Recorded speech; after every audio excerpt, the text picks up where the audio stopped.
Hey, Jay. Oh, hey, Chelsea. Thanks so much for being our very first Sensei Story. Yeah, my pleasure. As the co-founder and CEO of Sensei Labs, sum up your leadership philosophy in 5 words. I would say enabling everyone else to be successful. What's the best leadership advice you've ever been given? Focus on your team. It is all about that. Favorite part of the office? I love the standing desk because I get to stand instead of sitting, but also I get to be out here with the whole team instead of locked away in an office. Bill Gates or Steve Jobs? Steve Jobs, I love Apple products, but also Bill Gates for all the amazing work he's doing to change the world as part of his philanthropy. Sheryl Sandberg or Susan Wojcicki? Susan Wojcicki. Elon Musk or Nikola Tesla? Oh, I definitely have to represent the OG. What's special about our team? The people are amazing, and actually some of them are waiting for me in a meeting, so do you want to come with me while we... Oh, yeah, Jer? I need to ask you, which Sensei cultural value do you most identify with? I would say selflessness. It is all about our team. Thank you very much. Thank you, Jer. Let's go grab a coffee. Great, so based on your Sensei OS profile questions, what's one word to describe you? Dymaxion. Morning, afternoon, or night? Night, definitely. Hidden talent? Untangling knots. Greatest accomplishment? My daughter, Sophie. Tim Hortons or Starbucks? Starbucks. Coffee or tea? Coffee, and actually, I'm going to grab one right now. Essential laptop bag item? Chargers, you can never have enough of them. Hey, tell me, what's up with this cake? Oh, actually, we have a really international team, so one of our folks got a Canadian citizenship today, and we had a little celebration. Nice. What's an advice you'd give to candidates who want to join us? Definitely have questions ready to ask us. I see we have a little area here for The Decoded Company, the book that you co-authored. Besides The Decoded Company, what's a great business book that every leader should read? I would say High Output Management by Andy Grove. It's old and the technology's a little out of date, but the management advice is incredible. Fave non-business book of all time? I read a lot of fiction books. I read a sort of near-future dystopian novel called Station 11 by Emily St. John Mandel. That was amazing. What's a book you read because everyone else was reading it? I try not to read books that everybody else is reading, but I would say Game of Thrones. I started reading them, but then I ended up watching the show because everyone else was watching it. What book influenced you most as a child? The Hobbit. I actually read it with my dad, and it was the book that he taught me to read on. We had a beautiful illustrated copy of it. You were born in South Africa, right? Yeah. How old were you when you moved to Canada?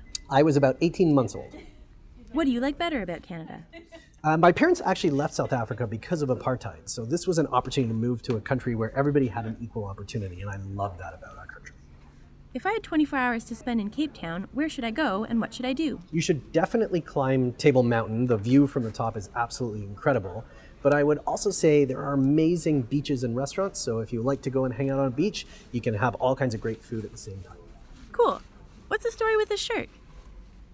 This shirt I was actually given in South Africa. We were there visiting one of our customers, and they gave everybody at this conference President Mandela-inspired shirts. So I brought mine back, and we hung it in our Sensei Museum. What's the best trip you've ever been on? Best trip I've been on. I got to go to Mongolia and camp in the desert for about 10 days. It was amazing. What's something that surprised you about another culture? When I was speaking in Dubai, we were advised before we went on stage that you have to always keep your feet on the floor because showing the soles of your feet is considered rude. Where do you most want to go next? I would love to spend more time in Asia. I've traveled a lot of the rest of the world, but I haven't got a chance to spend a lot of time in that region. Essential travel item? Passport, obviously, because you can't get into countries without it, but I love to take photos, a bit of an amateur photographer, so a camera or my phone or whatever I've got on hand. Window or aisle? Aisle. Beach vacation or foodie tour? Foodie tour. East Coast or West Coast? East Coast. Air Canada or Porter? Air Canada for the mileage, but Porter for the convenience. I see we have lots of snacks on our sharing table. Yeah. Can I offer you some beef jerky? Oh, actually, I don't eat meat. Oh, how long have you been vegetarian? About 10 years. Anything you miss about your carnivorous days? I really liked jerk chicken.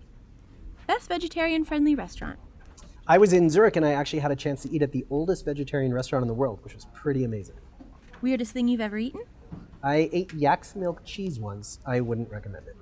Any vegetables you don't like? No, I'm a pretty equal opportunity vegetarian. I eat them all. So I'm going to get to my meeting. Why don't we head this way? Sure. What's a charity that's important to you? We do quite a lot of work with We, and they do amazing work around the world. What's the deal with these trophies?